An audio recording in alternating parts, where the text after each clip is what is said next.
Welcome to my channel. അങ്ങനെ നമ്മള് bucket ലിസ്റ്റിലെ മൂന്നാമത്തെ ഐറ്റം ചെയ്യാൻ പോകണം കേട്ടോ. ഒരാളുടെ ബിഗ് ഡ്രീം സാധിപ്പിച്ചു കൊടുക്കുക എന്നുള്ള ഒരു ലക്ഷ്യം നമുക്ക് ഉണ്ടായിരുന്നു. ബട്ട് എല്ലാവർക്കും ഫിനാൻഷ്യലായിട്ട് ഇപ്പോൾ വലിയൊരു കാറ് മേടിക്കണം, അല്ലെങ്കിൽ എന്താ പറയുക ഗൾഫിൽ പോകണം, പ്ലെയിനിൽ കയറണം, അങ്ങനത്തെ ചെറിയ ആൾക്കാരുടെ വലിയ ആഗ്രഹങ്ങളാണ് അതൊക്കെ. അതിനൊക്കെ ഒരുപാട് ആശ്ചര്യമുണ്ടല്ലോ. അപ്പോൾ നമ്മളെ കൊണ്ട് കഴിയോ ഇല്ലയെന്നൊന്നും നമുക്ക് സാധിക്കാൻ ഇപ്പോഴത്തെ അവസ്ഥയിൽ നമുക്ക് കഴിയില്ല എന്ന് ഞാൻ ഉറപ്പായിട്ട് പറയും. കാരണം നമ്മളും ഫിനാൻഷ്യലി അത്ര ഇമ്പ്രൂവ്ഡ് അല്ല. എന്നിരുന്നാലും നമ്മൾ ഒരാളുടെ ബിഗ് ഡ്രീം അച്ചീവ് ചെയ്യാൻ ഹെൽപ്പ് ചെയ്യാൻ പോവാണ്. അതായത് നമ്മൾ ഒരു യൂട്യൂബ് റവന്യൂ നമുക്ക് കുറച്ച് കിട്ടിയിട്ടുണ്ട്, around near to 10K. So ആ ഒരു മണി നമ്മൾ യൂട്ടിലൈസ് ചെയ്യാൻ പോകുന്നത് വേറെ ഒരാളുടെ ഒരു ബിഗ് ഡ്രീം അച്ചീവ് ചെയ്തുകൊണ്ടാണ്.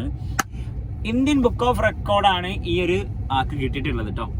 ബട്ട് ലാക്ക് ഓഫ് മണി, ആ സർട്ടിഫിക്കറ്റ് ഇവിടേക്ക് എത്തിക്കാൻ ഏകദേശം 9,414 റുപ്പീസ് വേണം. അപ്പൊ ഈ കുട്ടിക്ക് എന്താന്ന് വെച്ചാൽ ലാക്ക് ഓഫ് മണി കൊണ്ട് ആ സർട്ടിഫിക്കറ്റ് ബ്ലോക്ക് ആയി കിടക്കുകയാണ്. അങ്ങനെ അവർ കണക്ട് ചെയ്തപ്പോൾ ഈ കുട്ടിയുടെ കയ്യിൽ ക്യാഷ് ഇല്ല. അപ്പം നമ്മളിങ്ങനെ കഴിഞ്ഞ കുറച്ച് ദിവസമായിട്ട് സ്റ്റോറീസ് ഒക്കെ ഉണ്ടായിരുന്നു. ക്യാഷ് ഒക്കെ ഉണ്ടായിരുന്നെങ്കിൽ കുറച്ചുകൂടി ക്യാഷ് ഉണ്ടെങ്കിൽ നമുക്ക് ഒന്നുകൂടി ബെറ്റർ ആക്കാമായിരുന്നു, സ്റ്റഡീസ് ആയാലും. അങ്ങനെ നമ്മൾ റിലേറ്റബിൾ ആയിട്ട് അപ്പോഴാണ് ഈ കുട്ടി റിപ്ലൈ തന്നിട്ട് ഈ കാര്യങ്ങളൊക്കെ നമ്മൾ അറിയിച്ചപ്പോൾ നമ്മളിങ്ങനെ തിങ്ക് ചെയ്തു, നമ്മളെ കൊണ്ട് ഇപ്പം എന്താ ചെയ്ത് കൊടുക്കാൻ പറ്റുക.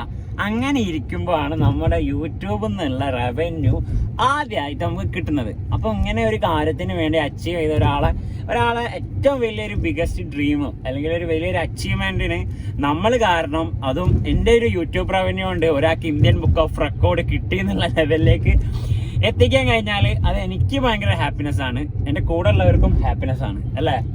അപ്പോൾ ആ ഒരു കുട്ടിയുടെ ഒരു ആഗ്രഹം ആയതുകൊണ്ട് തന്നെ നമ്മൾ ഹെൽപ്പ് ചെയ്യാൻ പോവാണ്. അപ്പോൾ നമുക്ക് അവരെ കോൾ ചെയ്യാം. ഓക്കെ, കോൾ ചെയ്തിട്ട് കണക്ട് ചെയ്തിട്ട് നമുക്കത് കാണാം. ഹലോ, നമ്മൾ നിങ്ങൾ സ്റ്റോറി റിപ്ലൈ കണ്ടിട്ട് വിളിക്കുകയാണ്. അപ്പോൾ എന്താ സംഭവം? ഇത് ഇന്ത്യൻ ബുക്ക് ഓഫ് റെക്കോർഡൊക്കെ കിട്ടിയിട്ടും സെഡ് ആണെന്നൊക്കെ പറയാം. സംഭവം എന്താ?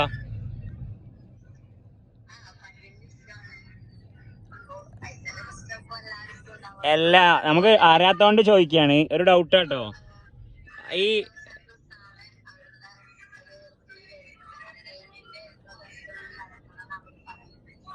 ഏത് 9,000 കൊടുത്താലേ കിട്ടുള്ളൂ?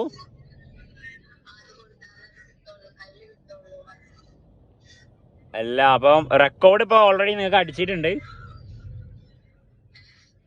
ഇന്ത്യൻ ബുക്ക് ഓഫ് റെക്കോർഡിൽ ഇപ്പം നിങ്ങൾ കയറിയിട്ടുണ്ടോ?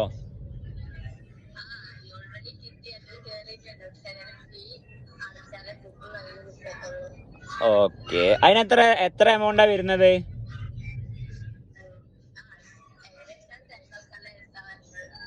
$10,000?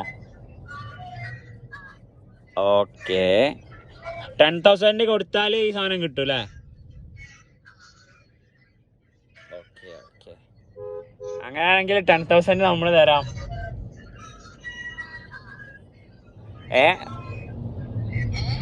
10,000 നമ്മൾ തരാം. ഇന്ത്യൻ ബുക്ക് ഓഫ് റെക്കോർഡ് നമുക്ക് തരുമോ?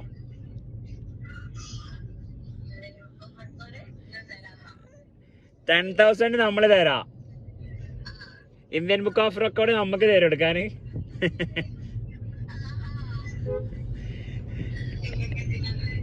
ആയിക്കോട്ടെ, എന്നാ അത് അറ്റ്ലീസ്റ്റ് നമുക്ക് കാണാനെങ്കിലും തരുമോ നമ്മളെ വ്യൂവേഴ്സിന്? ഓക്കെ, അങ്ങനെയാണെങ്കിൽ ഗൂഗിൾ പേ നമ്പർ അയക്കി നമ്മളിപ്പോൾ തന്നെ വിട്ടുതരും. ഓക്കെ, കറക്റ്റ് എമൗണ്ട് എത്രയാ പറയട്ടോ, അതിന് അങ്ങോട്ട് ₹1 കൂട്ടി തരില്ല. നമുക്ക് യൂട്യൂബിൽ നിന്ന് ഫസ്റ്റ് ആയിട്ട് കുറച്ച് ഇൻകം കിട്ടിയിട്ടുണ്ട്. അപ്പൊ നമ്മള് ഇപ്പം ചാരിറ്റിയും അല്ലാതെ അതൊക്കെ ചെയ്യാൻ ഇപ്പൊ കുറെ ആൾക്കാരുണ്ടല്ലോ. നമ്മള് വീട്ടിൽ കൊടുക്കാനാണെങ്കിൽ അത് ഒരേ ആൾക്കാർ ചെയ്തു. അപ്പൊ നമ്മള് വെറൈറ്റി ആലോചിച്ചുകൊണ്ടിരിക്കുമ്പോഴാണ് കുറച്ച് പൈസ കൊടുത്താൽ ഇന്ത്യൻ ബുക്ക് ഓഫ് റെക്കോർഡ് കിട്ടും പറഞ്ഞത്. സോ നമ്മള് ഹെൽപ്പ് ചെയ്യാൻ റെഡിയാണ്. താങ്കൾക്ക് അതിൽ പ്രശ്നമുണ്ടോ? ഓക്കെ അല്ലേ? ഓക്കെയാണ്. അപ്പോൾ ഗായ്സ് നമ്മളിതാ അപ്പോൾ ഇപ്പം അയച്ചുതരാം കേട്ടോ, ഗൂഗിൾ പേ നമ്പർ അയക്കി. നമ്മളങ്ങനെ ഒരാളെ ഹെൽപ്പ് ചെയ്യാൻ പോവുകയാണ് ഗായ്സ്, നമ്മുടെ ബക്കറ്റ് ലിസ്റ്റിലെ മൂന്നാമത്തെ സംഭവം. അപ്പോൾ ഓക്കെ, താങ്ക് യു, ഞാൻ അയക്കാം കേട്ടോ. അതാ അപ്പോൾ ഇതിൽ കാണിക്കും ഇന്ത്യൻ ബുക്ക് ഓഫ് റെക്കോർഡിൻ്റെ ഇതിൽ കാണിക്കുന്നത് എന്താ വെച്ചാൽ 9,440 കേട്ടോ. 440 ഞാൻ ഈ ഫോണിലേക്ക് എൻ്റെ അക്കൗണ്ടിൽ തന്നെ മെസ്സേജ് അയച്ചതാണ് കാണിക്കാൻ വേണ്ടി. അപ്പോൾ അത് നമുക്ക് കൊടുക്കാൻ പോവാണ്. ഈ കൊടുക്ക. പിള്ളേര് ഹാപ്പി ആണെങ്കിൽ ആവട്ടെ അല്ലടാ, അത്രേ ഉള്ളൂ ഗായ്സ്. അപ്പൊ നമ്മൾ 9440 അയച്ചു കൊടുത്തിട്ടുണ്ട് കേട്ടോ ആൾക്ക്. ഏതാണ്ട് പവർ ആയില്ലേ. അപ്പൊ നമുക്ക് ഇന്ത്യൻ ബുക്ക് ഓഫ് റെക്കോർഡൊക്കെ കിട്ടിയിട്ട് വലിയ ആളാവട്ടെ. അപ്പൊ ഓൾ ദ ബെസ്റ്റ്. ഏതായാലും ഒരു ഡ്രീം അച്ചീവ് ചെയ്യാൻ എൻ്റെ ഒരു സാഹചര്യം വെച്ചിട്ട് എനിക്ക് ഇങ്ങനത്തെ ഒരു ഇത് ഒത്തിട്ടതൊക്കെ എന്താ പറയാ, പഠിച്ചോണ്ട് ഒരു വിധി അല്ലെ, ഒരു നിമിത്തമായിട്ട് എനിക്ക് തോന്നി. എന്താ പറയുക, ഫീലിംഗ് ബ്ലെസ്ഡ് എന്നൊക്കെ പറയാം. എനിവേ നിങ്ങളും നിങ്ങൾക്ക് കഴിയുന്ന വിധം നിങ്ങളുടെ കൂട്ടുകാരെയോ അല്ലെങ്കിൽ നിങ്ങൾക്ക് അറിയുന്നവരെയോ കഷ്ടപ്പെടുന്നവരെയൊക്കെ ഹെൽപ്പ് ചെയ്യാം.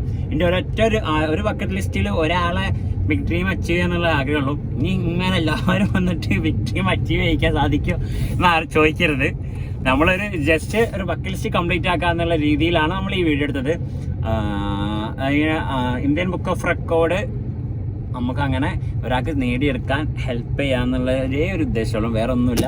വേറെ ഒന്നും ഉദ്ദേശം വെച്ചിട്ടല്ല നമ്മൾ ചെയ്യുന്നത്. അപ്പോൾ ഇനിയും നമുക്കൊരു ഏകദേശം 97 ബക്കറ്റ് ലിസ്റ്റ് കൂടെ ഉണ്ട്. നമുക്കത് അച്ചീവ് ചെയ്യാനും കംപ്ലീറ്റ് ചെയ്യാനും സാധിക്കട്ടെ എന്ന് ആശംസിക്കുന്നു. നിങ്ങളുടെ പ്രാർത്ഥനയിൽ നമ്മളെ ഉൾപ്പെടുത്തുക. അപ്പോൾ എല്ലാവർക്കും അടുത്ത വീഡിയോ ആയിട്ട് വരാം. Thank you guys. അങ്ങനെ പറയാനുണ്ടോ? Okay guys, bye guys.